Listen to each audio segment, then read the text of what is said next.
क्या नाम हुआ सर आपका?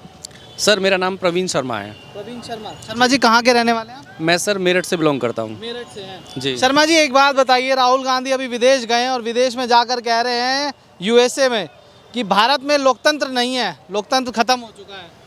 देखिए, इस बारे में ज़्यादा राजनीतिक चीज़ें मैं जानता नहीं हूँ, परंतु मैं इतना ज़रूर समझता हूँ कि जो भी भारतीय नेता हैं, राजनेता हैं, इनका ये दायित्व बनता है कि कम से कम ये विदेशों में जाके भारत की बुराई ना करें, क्योंकि इससे पूरे देश की प्रतिष्ठा पर एक प्रश्न चिन्ह लगता है, जो कि अपने आप में कहीं ना कहीं आम जनता की भावनाओं को आहत करने वाला है। राहुल गांधी जी इतने बड़े मंत्री हैं और इतनी बड़ी पार्टी के अध्यक्ष के समान ही हैं, अध्यक्ष भी रहे हैं पहले, अब सोनिया गांधी से हाँ विपक्ष के नेता हैं। तो ऐसी बातें अगर उन्हें कोई अपने देश से प्रॉब्लम है, यहाँ की सरकार से कोई प्रॉब्लम है, तो वो पार्लियामेंट में बात कर सकते हैं और उनकी बात निश्चित रूप से सुनी जाती है। अपने जो हमारे यहाँ जजेस की बेंच है, जो जजेस बैठते हैं सारे, उनसे बात की जा सकती है, यानी कि संज्ञान में लाया जा सकता है। अगर देश के अंदर कोई चीज़ है उनकी नहीं सुनी जा रही, तो वो सुप्रीम कोर्ट के संज्ञान में ला सकते हैं। वो तो कह रहे हैं सुप्रीम कोर्ट भी सुनवाई नहीं करता, सुप्रीम कोर्ट भी सुनता नहीं है हमारी। हाँ, देखिए सर, मैं इसमें इतना ही कहना चाहूँगा कि राहुल गांधी जी का ये एटीट्यूड वास्तव में निराशाजनक है और किसी भी मंत्री या महामंत्री या राजमंत्री को विदेश में जाके भारत की प्रतिष्ठा पे दाग लगाने का कोई हक नहीं है, चाहे वो राहुल गांधी जी हों या कोई भी हों।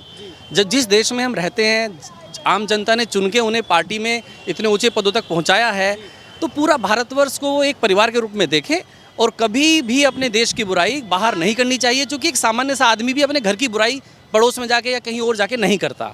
तो ये बिल्कुल ही एक गैर जिम्मेदाराना कदम है उनका, जिसकी मैं तो मतलब निंदा करता हूँ। अच्छा चलिए, ये तो हो गया कि उन्होंने बोला, क्या सच में भारत में लोकतंत्र खतरे में है?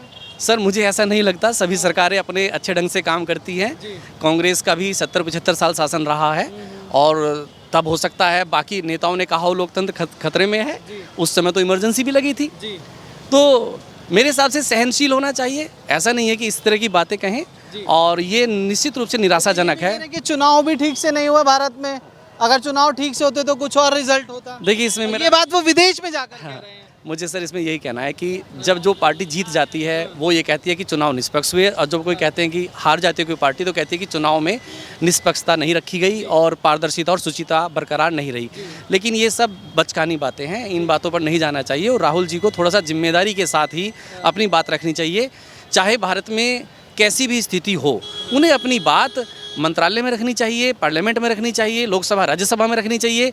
जहाँ भी जायज़ जगह हैं वहाँ जाके अपनी बात कहें, उचित प्लेटफॉर्म पे अपनी बात कहें, लेकिन अपने देश के बारे में इस तरह की बातें बाहर कहना, क्योंकि कोई बाहर से जज नहीं आएगा, कोई बाहर से प्रधान नहीं आएगा जो यहाँ आके चीज़ों को सही करेगा।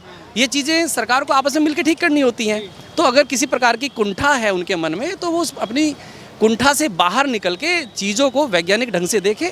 और देश में जो तरक्की हो रही है, हमें तो बहुत अच्छा लग रहा है। वर्तमान सरकार ने देखिए ट्रेनों का कैसा विस्तार किया है, कैसे बड़े बड़े एक्सप्रेसवेज बन गए हैं, सारी कंट्री में इतनी दूर दूर तक रोड्स बन गई हैं।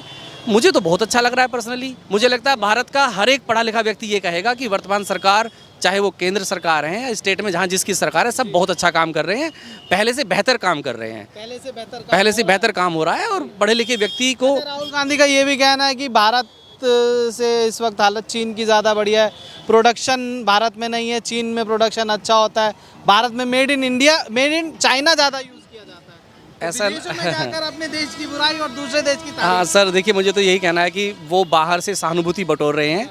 भारत में भी इतनी सारी चीज़ें बन रही हैं। अभी हाल फिलहाल में जैसे मैं मेरठ से दिल्ली रोज़ अप डाउन करता हूँ, तो रैपिड ट्रैक जो बना है, जो RRTS के नाम से, आप अगर उसमें आप यात्रा करेंगे तो आपको लगेगा कि आप हवाई जहाज़ में बैठ के यात्रा कर रहे हैं। आम जनता के लिए मेरठ से दिल्ली अब आधा घंटा दूर है, 29 मिनट में रिकॉर्ड टाइम में रोज़ गाड़ी आती है और हर 15 मिनट पर चलती है। 110 रुपये का टिकट है। और सर अब से पहले तो ये चीज़ें नहीं हो पाई, आज भी भारतीय ट्रेन जो है 1.5-2 घंटे लगा रही है, जो हमारी पुराने ढर्रे पे चलने वाली ट्रेन है। लेकिन अब सरकार, केंद्र सरकार बहुत अच्छा काम कर रही है। मतलब सारे दूर दूर दराज के क्षेत्रों को जोड़ा जा रहा है दिल्ली से। दिल्ली की कनेक्टिविटी इतनी अच्छी की जा रही है कि 100 किलोमीटर दूर से आदमी आराम से एक दिन में आ सकता है, अपना काम कर सकता है और वापस जा सकता है।